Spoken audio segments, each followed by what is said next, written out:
Hello everyone, Still at Home Party, Andrea here. I am coming to you from my kitchen today, and we are going to do some of that yarn dyeing that I talked about in the last video. So stay tuned and I'll show you what I got going on.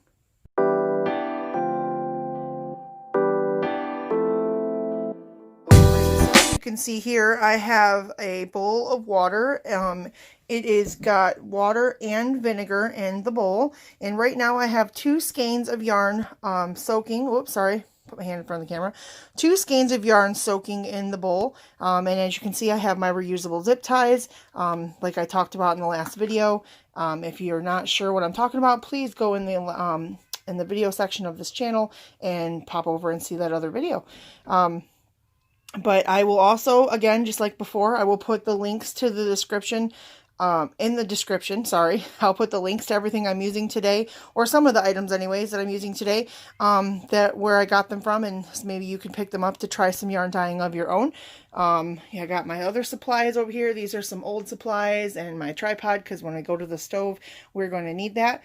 I have some of my other bare yarns, and today we are going to be trying out that epoxy resin pigment that I got. We're going to pick some cool colors and just, just kind of see how everything plays out. Like I said, this is just a dollar store, Dollar Tree bowl here. And I have 2 skeins, all wrapped up from my Yarn Swift. And like I said in the last video, if you'd like to see how this is used with the ball winder, just let me know down in the comments. That helps me out a lot, and it helps me know what you're interested in. You also can email me with any questions and concerns. But like I said, and all of the items that I told you about, that will be in the description. And that's a new way to help out the channel. And if you would like to support me, and you'd like to get some of these items we've used today, you can click those links in the description. I am, as of the other day, was approved by Amazon to be an Amazon affiliate. So, if you'd like to get the stuff on your own, that's fine too. But if you'd like to help out the channel in any way, you could click on those links, pick up those items, and then I will get a small profit, which I can put back into the channel. All right, so let me get, the yarn has about 5 more minutes to sit. It's been sitting on a timer for 20 minutes, so I got about been 15 minutes. So as soon as this soaks, what this is doing is I've created the acid base. Like, again, disclaimer, I'm no expert, but this is basically is going to help the pigments adhere to the yarn fibers on a microscopic level much easier. So we're testing it out. Maybe the acid bath pre-soak won't work with the resin dyes. We're going to find out. But that's how you learn, trial and error. So we got 2 skeins. This one here is the 100% cotton, and this one here is the Swish DK, which is 100% superwash merino wool. So in about 5 minutes, I'll be back and we will be at the stove. Okay, so I hope that the lighting is good. My light over there is a little dull, but hopefully you'll be able to see everything I'm doing. So we are at the stove now, and this pan is the pan I also talked about in the last video. And I have approximately 20 cups of water in here. Approximate, I kind of lost count, but it was roughly around 20 cups of water. And this is going to be what we're going to dye our yarn in. So we're going to use a heating method. It helps, again, to help the pigment to get to the fibers. Again, I'm no expert. These are just things I've picked up, tips or tricks that I've picked up while I was watching other people's videos, and I have used a few of them and they seem to work, so I thought I'd show you how I do it. Obviously, there's no right or wrong. To a certain extent, because I'm just an amateur, and eventually as I continue with this, I will get better. The colors I chose today were out of the pigment that is normally meant for epoxy resin. I decided to go with these. This one is a blue. This one says purple, and this one says green. I thought those would be fun colors to start with. And it says to shake them really well before we use them. So I'm going to do that here really quick. And then what we're going to do now is move the camera. So over there, here's my bowl of the soaking yarn. And what I'm going to do is I'm going to take the yarn out of the bowl. And I have my trusty tongs here. These are great for picking up the hot skeins of yarn, and they are dedicated to yarn dyeing. I don't use these with my cooking. So I'm going to start by picking up the cotton yarn first.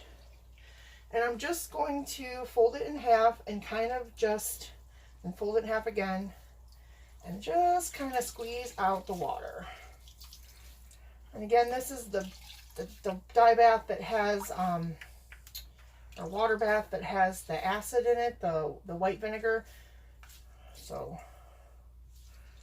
okay, once you got it all kind of squeezed out, you're going to then place it in your pan here. Now this is, I don't know that this is necessarily low immersion. I guess it would be. That's a term that I've heard other YouTubers that do this type of thing, or dyers in general, maybe not on YouTube. I've seen them use that term before. And what I'm doing here is just spreading out the yarn so that it covers as much area on its own side to get as much color that may or may not adhere to the yarn. And I say may or may not because we just don't know. I've never used these dyes before. I've only done the tulip brand for the cotton tie-dye, and I've never used the yarn. This yarn in particular, this one here is the Swish. Let me make sure I have that correct. Yes, the Swish DK from KnitPicks, and it's 100% superwash merino. So that is washed out, and the cotton is a number 4, just sugar and cream brand. Again, I'm just going to, let me move my camera down now so we're not in the bowl over there. Let me get rid of this. Okay, so this is just, I'm just moving the yarn off of itself, kind of spreading it out, trying to get as much coverage as we can. Now there may or may not be some spots that resist or don't have color. That is because either my ties that I have tied on here, these little yarn ties, are either too tight. They may resist where I have my things here, so I try to spread that out as much as I can just to get as much coverage space. And you know, sometimes some dyes on other channels, I've seen them talk about where the dyes don't spread as easily, so there may be some white spots in here, but to get a true, I'm not looking to get a true, you know, solid. We're just playing with colors, so a variegated or, what do you call it, tonal, that, you know, somewhere in all of that range is what we're looking for. And again, I'm just an amateur, so who knows, this could all just not work. I had that happen to me before. All right, so once that is in there and you're happy with it where it's submerged, I'm going to go ahead and turn on my stovetop here. And I'm going to turn it to a 5 because the recommended, like a girl, like I said, on the one channel I watch, her name is Rebecca on ChemKnits, and other channels, they recommend that your yarn settings, when you bring it up to heat, you want it to be just about a bubble, not a rolling boil, and then it kind of like a simmer, a low simmer. So this water in here was cool tap water, so it may take a minute to get a little hot, but we'll go ahead and allow that to heat up here. And we'll give that just a minute, and then we'll start playing with the color. I don't know if you can see all of this going on. The water is starting to get pretty hot. I can still put my hand in it, but it is starting to get pretty hot down here. So I'm going to go ahead and start adding color, and then when it gets to the boil, just before a boil, we'll turn the heat down a little bit and let it sit to do its thing. So the very first color I decided I'm going to go with is green. And I don't really have, I don't know, I don't really have a pattern in mind. Maybe we could put them going across diagonally, maybe? You want to do it that way? All right, let's do it. So let's go. Here goes nothing. Little drop there, little drop there, little drop there, little drop there.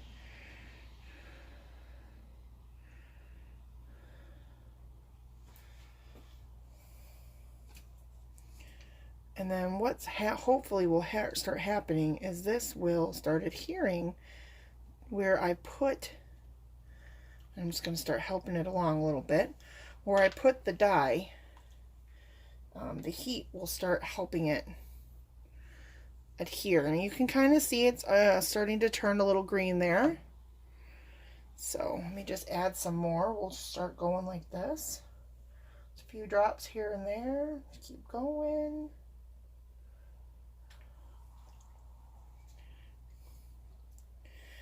Again, we're not trying to be perfect. We're just testing them out. See what happens. And if this doesn't work, we'll go on to the next dye that I bought.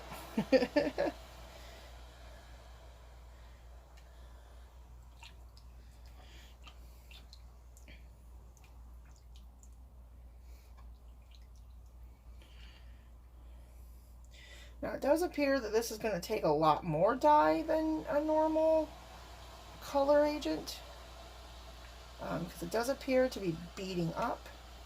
So that is something to think about. Alright, I think we're good with the green. Just mix in those dots. And again, there's just no special technique. I'm just trying to get the dye to adhere to the yarn. And let me just add a little bit more green up here. Okay. So I'm already starting to think that the superwash merino is going to adhere better to the cotton yarn, but we will see. All right, let's do some blue. So I'm going to come down here and do some blue. Maybe, did I cut this open good enough?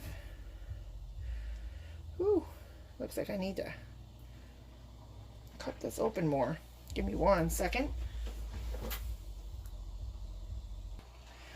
There we go. Oh, maybe not. Okay, well. Maybe the blue's not gonna, oh, there we go. Okay, just takes a little bit more effort, but we'll get some out there. Don't recommend doing that. I probably shouldn't have did that, but it does not seem to want to come out. I don't know. Now you can start to see the steam coming off it though, can't you? Yeah, let me try cutting it again, but I don't know. May have to just be green and purple. Huh. Very interesting. Well, folks, this is why it's a trial and error.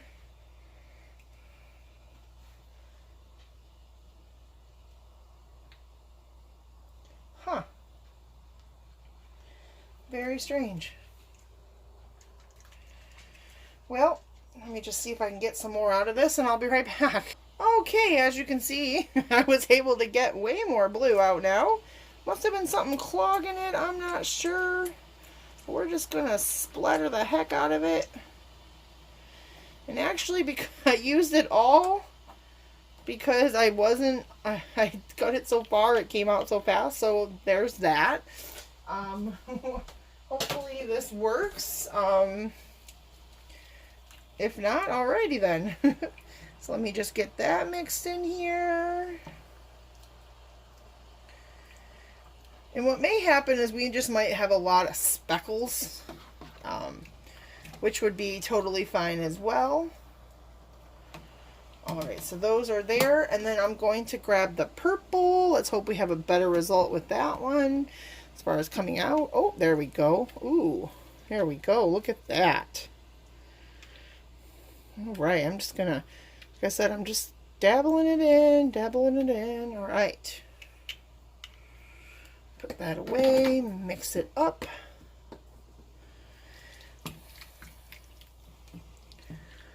And just get it all in there. Lots and lots of color. And it's okay that the colors are kind of, you know, as I go through with my tongs here, they mix up. That's okay. I'm not going for a colorway specifically or any type of, you know, thing that couldn't happen, so that's okay. But like I said, this trial and error, we're doing experiments. If this doesn't adhere the way I want it to, then I know that these don't work. But I just wanted to try different pigments just to see how they would work. And we'll see here. And as you can see, the water is heating up. You can see the steam coming off the yarn here. So, all right, well, I'm going to give this some time to sit on the heat, and I'll come back and show you our progress.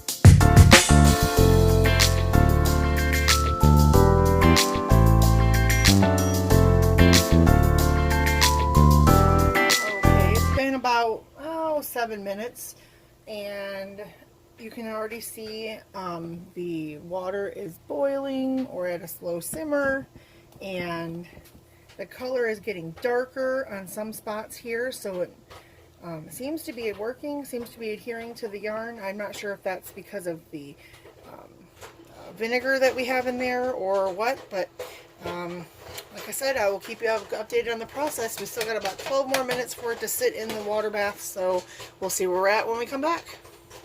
Alright, so it has been 20 minutes. As you can see, the color has kind of taken a little bit. Now, whether or not that'll stay when we go to wash it to see if there's any bleeding, you know, we'll find out. I did kind of move it around a little bit, try to get it as covered as much as I can. And one of the things you're looking for when you're doing this is that the water is clear. And for the most part, it is. It never really clouded up too much with the dye. So for the most part, it is clear. Now, what I need to do, because I can't just take this immediately to wash it, because that would be kind of a shock to the fibers, especially if you're using wool and things like that. So I need to let this cool for a little bit. So I'm going to turn off the heat, and I'm just going to let this sit and cool off. And then when it gets to more of a room temperature cool stage, I will take it, and then we will come back and I'll show you how the process of rinsing it out, or how I do it. All right, so stay tuned. Alright, so the water on the pan has cooled down. I hope the lighting's okay. You can see that on this one here, it did not penetrate the back, so we only had the superficial on the top. So that will cause a speckling effect when we wrap it up and use it, but it'll be pretty cool. So what we're going to do is we're going to see, I'm going to get the water to the temperature that matches. Because we want to make, this is about room temperature, a little warmer than room temperature, but you don't want to shock the yarn, so we need to get the water over here to be about the same. And then I'll grab the cotton yarn out of the dye here in a minute. And again, as I said before, if you would like to try this and you wanted some of the utensils and the pan or anything that I'm using today, I'm going to link some of the, in the description, I'm going to link to where I got them. It does help my channel if you click and buy through them there, but you can also buy wherever you want to. Obviously that is totally fine as well. So let me just get this water to be where I need it. And then I have this pan here just from the dollar store. If we're gonna use it instead of being in our regular sink, just so that the dye is concentrated in this central location. Alright, so this seems to be about right. So what we're looking for to see is if there's any bleeding. So it does appear initially that there will be.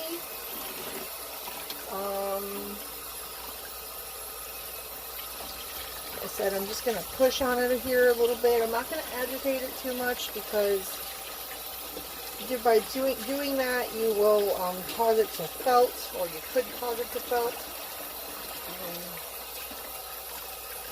I do see a little bit of bleeding going on here. Of course, I'm not sure if that's the dye in the bottom here, so. It does appear, though, that it did attach to the yarn. Let's see. I didn't see a total lot of bleeding, so let me see when I put some clear dish soap on my hands here. Of course, you know, I should have used gloves, but I did not. I do recommend that.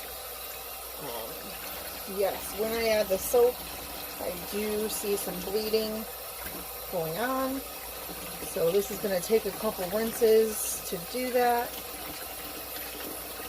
So I'm going to finish this one up and then I'll grab the cotton yarn.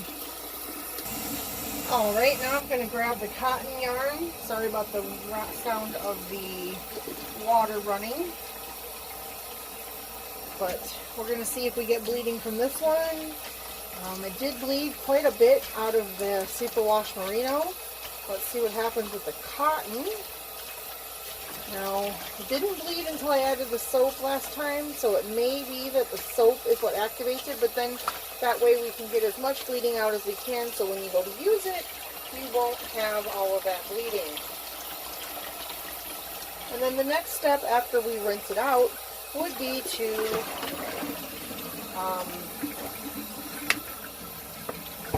clear dish soap again. It's going to be to hang it up to dry. Now I don't have a professional dryer system, so I'm just going to hang them up in my bathroom to see. Yep, we are getting some bleeding with the soap, which is what we want.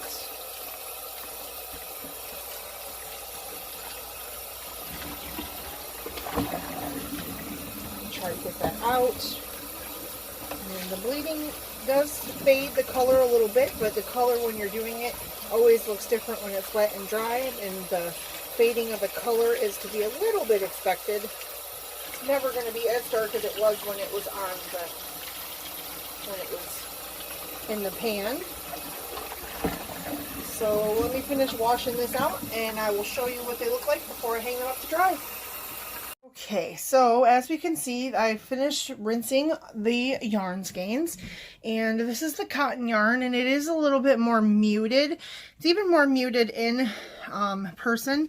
The blue and the purple, the green kind of looks more blue, but I definitely think the color picked up better on the superwash merino, but this is definitely, I mean, for a nice muted soft tones, it worked well on the cotton. I do think that going forward, I probably, you know, I'll use up what I bought as far as the dyes, but I would recommend, I mean, even though it did work pretty well on the superwash merino, the epoxy yarns probably are better for what they're made for. Like I said, I just wanted to test them out. Now, there will be some, this one won't have as many white spots, but you'll see it'll be a speckled look. And then this one here, on the back sides of this, it's going to have more white to it, but it did pick up color very well. I mean, you do see this purpley blues, and then the greeny blue goes into the blue. So, you know, it did have its ups and downs, but like I said, we will then, now what I'm going to do next is hang these in my bathroom to dry, and when they are all dry, I will come back and we will finish up this process and show you what the finished product looks like. Alright, so this is the final result of the yarn that we dyed. As you can see, the